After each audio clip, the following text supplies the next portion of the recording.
Hi friends, ఈ వీడియోలో మనం 2002లో విడుదలైన డబుల్ విషన్ అనే సైకో థ్రిల్లర్ మూవీ ఎక్స్ప్లెనేషన్ ని చూడబోతున్నాం. ఓపెన్ చేస్తే ఐసీయూలో సీరియస్ గా ఉన్న ప్రెగ్నెంట్ లేడీకి డాక్టర్స్ తొందరగా ఆపరేషన్ చేస్తూ ఉంటారు. కానీ అన్లకీలి లేబర్ లో ఆ తల్లితో పాటు తన బిడ్డ కూడా చనిపోతుంది. డాక్టర్స్ ఆ చనిపోయిన పాపని ఒక పక్క సెపరేట్ గా పెడతారు. ఇక్కడ మనకి చనిపోయిన ఆ పాప కంటిని జూమ్ చేసి చూపిస్తారు. తనకి 2 ఐబాల్స్ ఉంటాయి. అక్కడ కట్ చేస్తే ఇదంతా జరిగిన చాలా సంవత్సరాల తరువాత కథ కంటిన్యూ అవుతుంది. తైవాన్ లో ఉన్న ఒక పోలీస్ స్టేషన్ ని చూపిస్తారు. ఇక్కడే ఈ సినిమా హీరో మార్క్ ఒక పోలీస్ గా పనిచేస్తున్నాడు. మార్క్ అతని పనిలో చాలా సిన్సియర్. ఎప్పుడో ఏదైనా ఒక కేసుని డీల్ చేస్తూ 24 hours చాలా బిజీగా ఉంటాడు. ఇంకా సరిగ్గా చెప్పాలంటే అతను ప్రతిరోజు వర్కింగ్ అవర్స్ అయిపోయాక కూడా రాత్రి ఇంటికి తిరిగి వెళ్లకుండా పోలీస్ స్టేషన్ లోనే నిద్రపోతాడు. మార్క్ కి పెళ్ళై ఒక భార్య ఇంకా కూతురున్నారు. ఇతను వర్క్ లో ఇంత బిజీగా ఉండడం వల్ల వాళ్ళతో కూడా సరిగ్గా టైం స్పెండ్ చేయట్లేదు. గతంలో మార్క్ ఒకసారి ఒక పెద్ద కరప్షన్ కేసు ని ఎక్స్పోజ్ చేశాడు. ఆ కేసులో ఇన్వాల్వ్ అయిన క్రిమినల్స్ అందరికి చాలా కాలం జైలు శిక్ష పడుతుంది. వాళ్ళలో మార్క్ కజిన్ కూడా ఉంటాడు. హీరో మార్క్ వల్లే అతను దొరికిపోయాడన్న కోపంలో ఆ వ్యక్తి మార్క్ కూతుర్ని అతని కళ్ళ ముందే చంపి పగ తీర్చుకోవడానికి ప్రయత్నించాడు.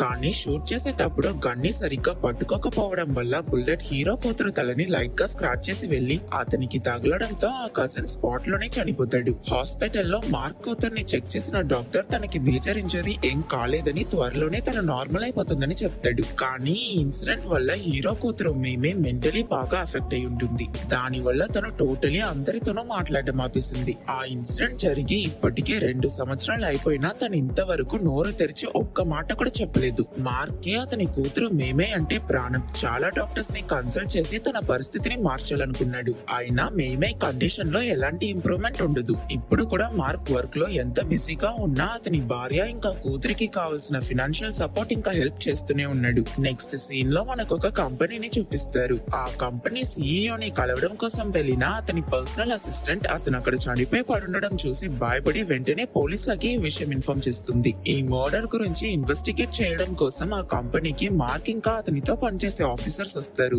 ఆ ప్లేస్ మొత్తాన్ని చెక్ చేశాక కూడా ఈ సీఈఓ అసలు ఎలా చనిపోయాడో వాళ్ళకి అర్థం కాదు. ఇంత ఎండలో కూడా ఆఫీస్ లో ఏసీ ఆఫ్ అయి ఉండడం చూసిన పోలీసులు ఆ పర్సనల్ అసిస్టెంట్ దగ్గర ఎందుకని అడిగినప్పుడు తను వాళ్ళ సీఈఓ చనిపోవడానికి ముందు అతనికి బాగా చలిస్తుందని చెప్పి వాళ్ళ ఆఫీస్ లో ఉన్న ఏసీస్ అన్నిటిని ఆఫ్ చేయమని చెప్పాడని చెప్తుంది. ఫారెన్సిక్ డాక్టర్ ఆ సీఈఓ డెడ్ బాడీని చెక్ చేసి అతని ముక్కులో నుంచి ఒక ఫ్లూయిడ్ ని తీసి నీటిలో మునిగి చనిపోయే వాళ్ళ డెడ్ బాడీలోనే ఇలాంటి ఫ్లూయిడ్ ఫామ్ అవుతుందని చెప్తుంది. అది విన్న పోలీసులు ఇంకా కన్ఫ్యూజ్ అవుతారు. ఎందుకంటే ఈ చనిపోయిన వ్యక్తి ఆ రోజంతా అతని ఆఫీస్ ని విడిచి బయటికి వెళ్ళనే లేదు. కట్ చేస్తే మార్క్ భార్య వాళ్ళ కూతురు మేమేని తీసుకుని అతన్ని కలవడం కోసం పోలీస్ స్టేషన్ కి వస్తుంది. పాప మెడలో గాయం ఉండడం చూసిన హీరో తనకేమైందని అతని భార్య దగ్గర అడుగుతాడు.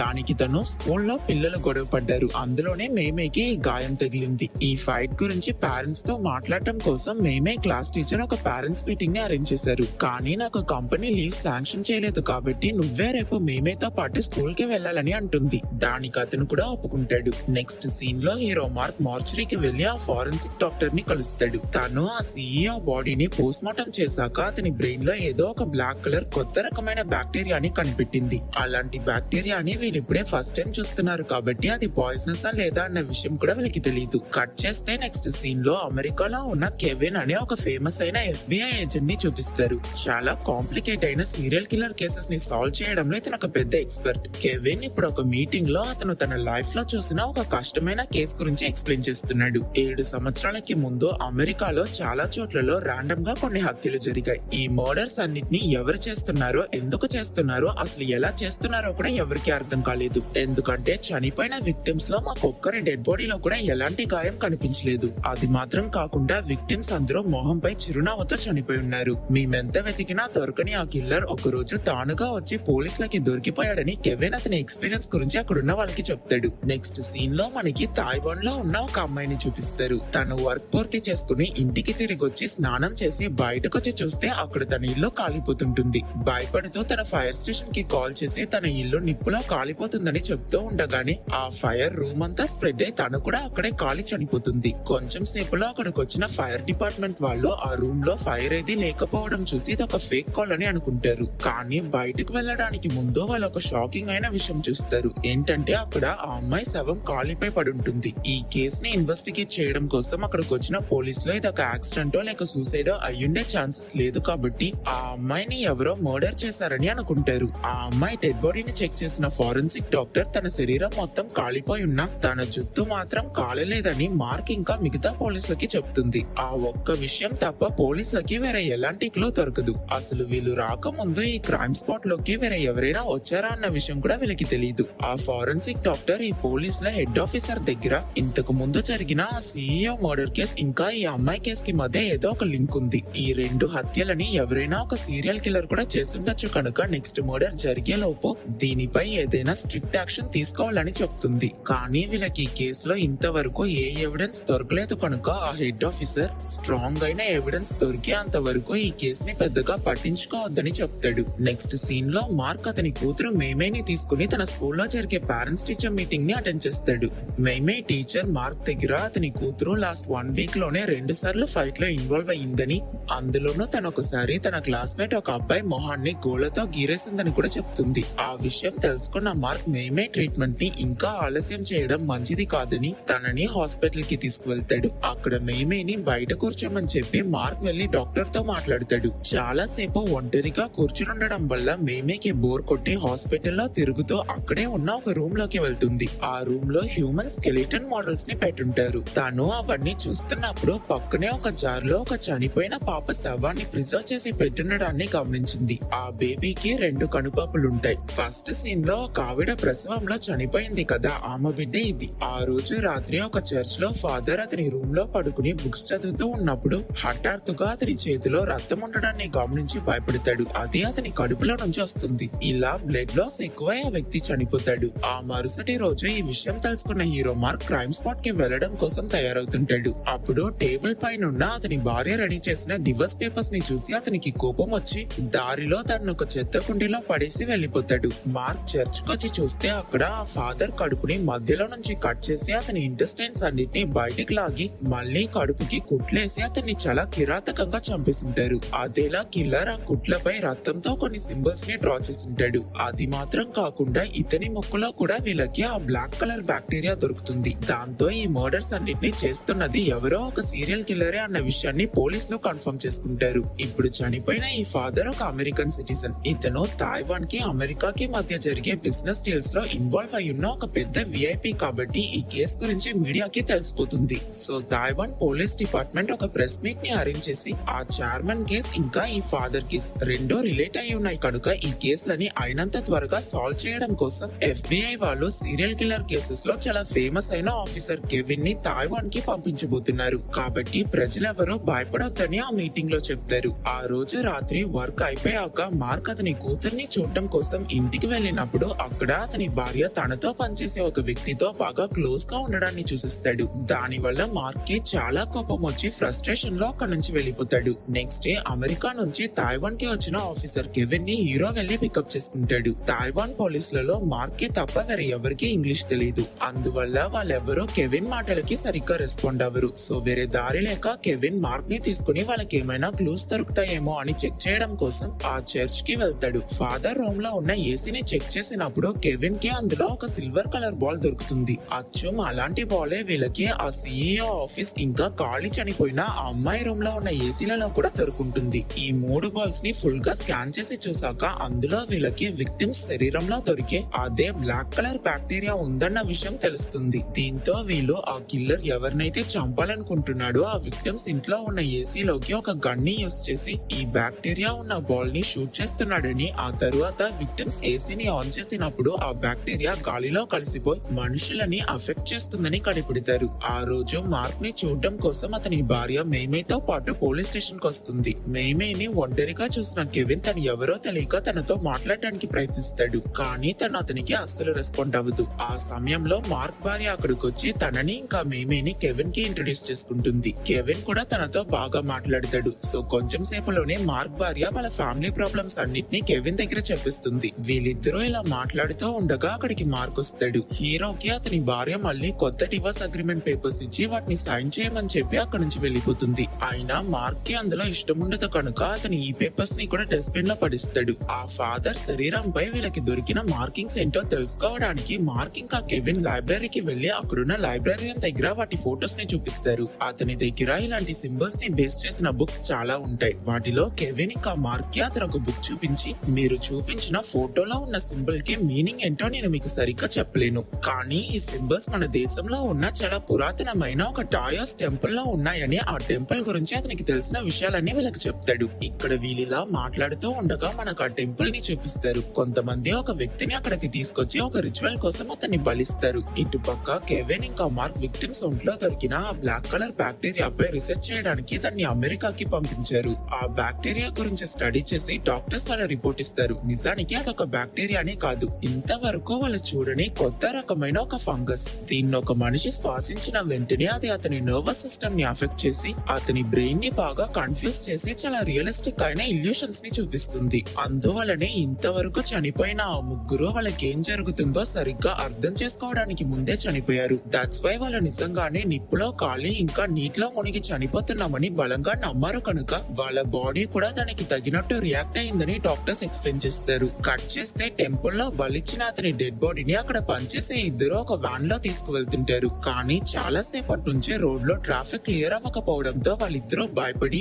ఆ బాడీని వ్యాన్ లోనే వదిలేసి అక్కడ నుంచి ఎస్కేప్ అయిపోతారు. ఈ విషయం తెలుసుకున్న మార్క్, కెవిన్ ఇంకా మిగతా పోలీసులు అక్కడికి వస్తారు. ఆ డెడ్ బాడీని చెక్ చేసినప్పుడే వాళ్ళకి ఆ బాడీలో హార్ట్ లేదన్న విషయం తెలుస్తుంది. అలాగే ఆ బాడీలో వాళ్ళకి టాయెస్ట్ సింబల్స్ ఉన్న ఒక పేపర్ కూడా దొరికింది. సో ఇప్పటి వరకు మొత్తం 4 హత్యలు జరుగున్నాయి. ఆ 4 శవాలు వీళ్ళకి వేరే వేరే కండిషన్స్ లో దొరికాయి. ఈ మర్డర్స్ అన్ని ఏవైనా రిచువల్ కోసం చేస్తున్నారేమో అని మార్క్ కి డౌట్ వచ్చి మళ్ళీ ఆ లైబ్రరీయన్ ని వెళ్లి కలుస్తాడు. ఈసారి అతనికి కేవలం ఆ సింబల్స్ మాత్రం చూపించకుండా విక్టిమ్స్ అందరూ ఎలా చనిపోయారని ఆ కేస్ డీటెయిల్స్ అన్నిటిని చెప్తాడు. అవంతా చూసిన లైబ్రరీయన్, వీటిని నువ్వు నాకు ముందే చూపించుండాలి, ఎందుకంటే ఈ మర్డర్స్ అన్ని ఒక రిచువల్ తో మ్యాచ్ అవుతున్నాయి. దాని పేరు 5 Wills. ఈ రిచువల్ ని చేసి వాళ్ళు అమరుడవుతారు. వాళ్ళకి చావే ఉండదు. ఆ వరాన్ని పొందడానికి 5గురిని 5 రకాలుగా, అంటే ఒకరిని నీటిలో మునిగేలా చేసి, ఇంకొకరిని నిప్పులో కాల్చి, మరో వ్యక్తి కడుపు చీల్చి, 4వ వ్యక్తి గుండెని బయటకు తీసి చంపాలి. ఇంకా ఆఖరిగా 5వ వ్యక్తి నాలుకని కోసి అతన్ని చంపితే ఈ రిచువల్ పూర్తవుతుంది. ముందు 4 హత్యలు ఆల్రెడీ చేసేసాడు కాబట్టి నెక్స్ట్ 5th మర్డర్ గా ఆ హంతకుడు ఎవరిదైనా నాలుక కోసి వాళ్ళని చంపుతాడు. అలాగే ఇంకో ముఖ్యమైన విషయం ఏంటంటే ఆ కిల్లర్ కి కంట్లో 2 కనుపాపలుంటాయి. అలాంటి కళ్ళున్న వాళ్ళు మాత్రమే ఈ రిచువల్ ని చేయగలరు. ఎందుకంటే పూర్వీకులు చెప్పిన ఈ రిచువల్ సంప్రదాయం ప్రకారం ఆ 2వ కనుపాపుతో అతను పాపాలు ఎక్కువగా చేసిన వాళ్ళని చూసి వాళ్ళని బలివ్వడానికి విక్టిమ్స్ గా సెలెక్ట్ చేస్తాడు. అలాగే ఈ 5 హత్యలు పూర్తయ్యేంత వరకు కిల్లర్ ఆరోగ్యం కూడా బాగుండదని ఆ లైబ్రరీయన్ హీరో మార్క్ దగ్గర చెప్తాడు. అప్పుడు కెవిన్ మార్క్ కి ఫోన్ చేసి వీళ్ళకి ఆ డెడ్ బాడీ ఏ వ్యాన్ లో అయితే దొరికిందో ఆ వ్యాన్ కి ఉన్న విండోస్ ని యూవీ రేస్ పాస్ అవ్వకుండా డిజైన్ చేశారని, అలాంటి వ్యాన్స్ ని ఈ దేశంలో ఒక్క కంపెనీయే డిజైన్ చేస్తుందని చెప్తాడు. ఇంకా ఆలస్యం చేయకుండా ఆ మరుసటి రోజు పోలీసులు ఆ కంపెనీని సరౌండ్ చేసి ఆ ప్లేస్ మొత్తాన్ని ఫుల్ గా చెక్ చేసినప్పుడు ఒక సీక్రెట్ డోర్ వెనకాల ఆ కంపెనీ వాళ్ళు ఒక టెంపుల్ ని బిల్డ్ చేసి దాచిపెట్టిన విషయం కనిపెడతారు. ఈ కంపెనీకి 2 ఓనర్స్ ఉన్నారు. ఈ టెంపుల్ ఇంకా దానికి చెందిన మనుషుల్ని కూడా వాళ్ళిద్దరే లీడ్ చేస్తున్నారు. ఆ చోట్లో వాళ్ళకి చాలా వెపన్స్ కూడా దొరుకుతాయి. పోలీసులు అక్కడున్న వాళ్ళందరినీ అరెస్ట్ చేస్తారన్న టైం కి వాళ్ళంతా కలిసి ఆఫీసర్స్ ని కత్తులతో అటాక్ చేస్తారు. ఇక్కడ వీళ్ళంతా ఫైట్ చేస్తున్నారన్న విషయం తెలుసుకున్నాక police head quarters backup squad ని అక్కడికి పంపించారు. వాళ్ళొచ్చి ప్రాణాలతో మిగిలిన ఆ కంపెనీ 2 ఓనర్స్ ని పట్టుకున్నారు. తరువాత ఆ టెంపుల్ ని చెక్ చేసిన కెవిన్ అందులో ఒక సీక్రెట్ ప్లేస్ ఉందన్న విషయాన్ని కనిపెట్టి దాన్ని ఓపెన్ చేసి చూస్తే లోపల చాలా సీరియస్ అయిన కండిషన్ లో ఒక అమ్మాయి ఉండడం చూసి ఆశ్చర్యపోతాడు. తనని ఈ టెంపుల్ కి చెందిన వాళ్ళు 5th విక్టిమ్ గా బలివ్వబోతున్నారనుకుని తనని వెంటనే హాస్పిటల్ కి పంపిస్తారు. ఈ విషయం న్యూస్ లో కూడా చాలా పాపులర్ అవుతుంది. అలానే ఆ మర్డర్స్ చేయడానికి యూజ్ చేసిన బ్లాక్ కలర్ ఫంగస్ ని చాలా అడ్వాన్స్డ్ టెక్నాలజీతోనే క్రియేట్ చేయగలరు. దాన్ని వీళ్ళిద్దరే వాళ్ళ కంపెనీలో తయారు చేశారు. ఇప్పుడు ఈ హత్యలన్నిటికీ కారణమైన వాళ్ళని పట్టుకున్నారు కాబట్టి కేసు క్లోజ్ అయిపోయిందన్న సంతోషంలో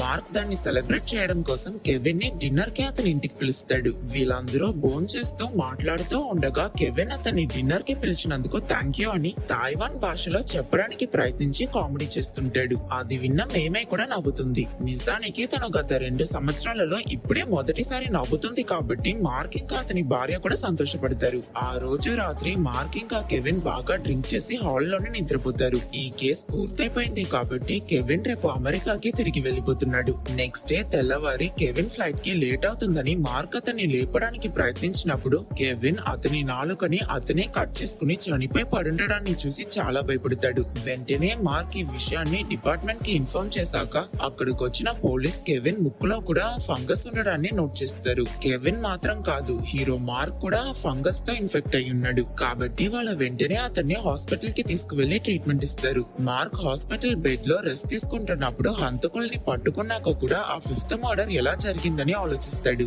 అప్పుడు అతనికి ఆ లైబ్రరీయన్ చెప్పిందంతా గుర్తుకొస్తుంది. కిల్లర్ కి ఈ సమయంలో ఒంట్లో బాలేకుండా ఉంటుంది. అలాగే అతనికి కంట్లో 2 కనుపాపలు ఉంటాయి. ఆ లైబ్రరీయన్ చెప్పిన దాని ప్రకారం చూస్తే ఆ కంపెనీ ఓనర్స్ ఇద్దరు కిల్లర్ కాదు. వాళ్ళిద్దరూ కాకుండా వీళ్ళకి ఆ టెంపుల్ లో ప్రాణాలతో దొరికింది ఆ ఒంట్లో బాలేకపోయినా ఆ అమ్మాయి మాత్రమే. అదేలా ఆ సమయంలో తన కంటిని ఎవరో నోట్ చేయలేదు కాబట్టి తను కిల్లర్ అయ్యుండొచ్చని ఆ అమ్మాయిని వెతుక్కుంటూ తను ఇప్పుడు అడ్మిట్ అయి ఉన్న ఆ హాస్పిటల్ వార్డ్ కి వెళ్తాడు. కానీ తను అక్కడ ఉండదు. దానితో మార్క్ డౌట్ ఇంకా పెరిగి అతను తనని వెతుక్కుంటూ ఆ సీక్రెట్ టెంపుల్ కి వెళ్తాడు. అక్కడ ఎంట్రన్స్ లోనే పోలీసులు ఆ టెంపుల్ సెక్యూరిటీ కోసం అపాయింట్ చేసిన ఆఫీసర్ నోట్లో గన్ పెట్టుకుని షూట్ చేసుకుని చనిపోయి పడి ఉంటాడు. అది చూసి లోపలికి వెళ్లిన మార్క్ ఆ అమ్మాయిని టెంపుల్ మొత్తం వెతుకుతాడు. కానీ తను ఎక్కడా ఉండదు. తాను ఎక్కడికి వెళ్ళిందా అని మార్క్ ఆలోచిస్తూ తలెత్తి చూస్తే అక్కడ ఆ అమ్మాయి తన సూపర్ న్యాచురల్ పవర్స్ తో గాలిలో తేలుతూ ఉంటుంది. అలానే తన కంటిలో కూడా 2 కనుపాపులుంటాయి. తాను సక్సెస్ఫుల్లీ ఆ రిచువల్ ప్రకారం 5 హత్యలని చేసింది కనుక ఇప్పుడు ఆ అమ్మాయి ఆరోగ్యం నయమై తనకి సూపర్ న్యాచురల్ పవర్స్ కూడా దొరికాయి. తన పవర్స్ ని యూస్ చేసుకుని తన హీరోకి అతని భార్య ఇంకా కూతురు చనిపోయినట్టు కొన్ని ఇల్యూషన్స్ ని చూపిస్తుంది. ఆ తరువాత ఒక గన్ తో మార్క్ కాలు ఇంకా చేతిని షూట్ చేసింది. అప్పుడు మార్క్ అతనికి కనిపించేవేవే నిజం కాదో అంతా తను క్రియేట్ చేసిన ఇల్యూషన్స్ అని అర్థం చేసుకుని ఆ అమ్మాయి చేతిలో ఉన్న గన్ తీసుకుని తనని షూట్ చేసేస్తాడు. కానీ ఆ బుల్లెట్ తన స్కల్ లోకి వెళ్ళలేదు కాబట్టి తన వెంటనే చనిపోదు. త్వరగా తనని హాస్పిటల్ కి తీసుకువెళ్ళాక తనని చెక్ చేసిన డాక్టర్ తన ప్రాణానికి ఎలాంటి ప్రమాదం లేదని చెప్తాడు. యాక్చువల్లీ ఆ డాక్టర్ కి ఈ అమ్మాయి గతం తెలుసుంటుంది. తన గురించి అతనికి తెలిసిన విషయాలన్నీ అతని వీళ్ళకి చెప్తాడు. స్టార్టింగ్ లో ఒక ప్రెగ్నెంట్ లేడీ చనిపోయి ఉంటుంది కదా, ఆమె కూతురే ఈ అమ్మాయి. నిజానికి ఆ రోజు ఆ లేడీకి ట్విన్స్ పుట్టారు. అందులో ఒక పాప పుట్టినప్పుడే చనిపోయింది. ఆ ప్రాణాలతో మిగిలిన ఇంకో పాపే ఈ అమ్మాయి అని అతనికి తెలిసిన స్టోరీని డాక్టర్ చెప్పాడు. దీనితో ఈ కేసు నిజంగానే సాల్వ్ అయిపోయిందని మార్క్ రిలాక్స్ అయి ఇంటికి వెళ్లి చూస్తే సడన్ గా అతని భార్య ఆ అమ్మాయిలా మారి అతని కూతురు మేమేని చంపడానికి ప్రయత్నిస్తుంది. యాక్చువల్లీ మార్క్ ఇంతసేపుగా ఇంకా ఆ అమ్మాయి క్రియేట్ చేసిన ఇల్యూషన్ లోనే ఉన్నాడు. అతను తనని షూట్ చేయడం, తరువాత హాస్పిటల్ కి తీసుకువెళ్ళాక అక్కడ డాక్టర్ వీళ్ళకి తన గతం గురించి చెప్పడం, ఇంటికి వెళ్ళాక అతని భార్య మేమేని చంపడానికి ప్రయత్నించడం, ఇవన్నీ తను అతనికి చూపించే ఇల్యూషన్స్. మేమే చనిపోవడం చూసాక బాధలో హీరో కూడా సూసైడ్ చేసుకుంటాడని ఆ అమ్మాయి అనుకుంది. కానీ మార్క్ ఒక పోలీస్ ఆఫీసర్ కదా, వాళ్ళు ఎప్పుడో ఒక కేస్ ని 5-6 యాంగిల్స్ లో ఆలోచించే ప్రతి క్షణం అలర్ట్ గా ఉంటారు. దాని వల్ల తన మార్క్ ని సరిగ్గా కంట్రోల్ చేయలేకపోతుంది. ఆ ఛాన్స్ ని యూస్ చేసుకుని మార్క్ ఈసారి నిజంగానే తనని షూట్ చేసిస్తాడు. ఆ అమ్మాయి చనిపోవడానికి ముందు తన పవర్స్ ని యూస్ చేసి మార్క్ కూడా ఇంకొంచెం సేపులో చనిపోయేలా చేస్తుంది. యాజ్ యూజువల్ అన్ని సినిమాల్లో చూపించినట్టు ఈ మూవీలో కూడా హీరోకి విలన్ కి మధ్య ఫైట్ అయిపోయాక అక్కడికి పోలీసులు వస్తారు. మార్క్ ఇంకా అమ్మాయి బాడీస్ ని చూసి వాళ్ళని స్ట్రెచర్ లో తీసుకువెళ్తుండగా అక్కడికి మార్క్ భార్య ఇంకా కూతురు వస్తారు. వాళ్ళిద్దరూ మార్క్ చనిపోయాడన్న విషయం తెలుసుకుని బాధలో బాగా ఏడుస్తారు. మేమే మార్క్ దగ్గరికి వెళ్లి నానా అని అతన్ని పిలుస్తుంది. గత 2 సంవత్సరాలలో మేమేని మళ్ళీ మాట్లాడించడం కోసం మార్క్ ఎంతగానో కష్టపడి ఉంటాడు. అండ్ ఫైనలీ అతన్ని నానా అని పిలిచాక మార్క్ కంట్లో నుంచి నీళ్లు రావడం చూసి అతని భార్య మార్క్ ఇంకా ప్రాణాలతోనే ఉన్నాడని సంతోషపడి వెంటనే డాక్టర్స్ ని పిలుస్తుంది. వాళ్ళందరూ కలిసి మార్క్ ని ట్రీట్మెంట్ కోసం హాస్పిటల్ కి తీసుకువెళ్తున్నట్టు చూపించి ఈ మూవీనే ఎండ్ చేస్తారు. సో ఆఖరిగా ఈ సినిమాలో లవ్ ఇస్ ఇమ్మోర్టల్ అంటే ఈ ప్రపంచంలో ప్రేమకి మాత్రమే చావు లేదని, మేమేకి తన తండ్రి మీద ఉన్న ప్రేమే మార్క్ ని మళ్ళీ బ్రతికించిందని చూపిస్తారు. ఒకవేళ మీకు ఈ వీడియో నచ్చితే లైక్ చేసి మన ఛానల్ ని సబ్స్క్రైబ్ చేసుకోవడం మర్చిపోకండి.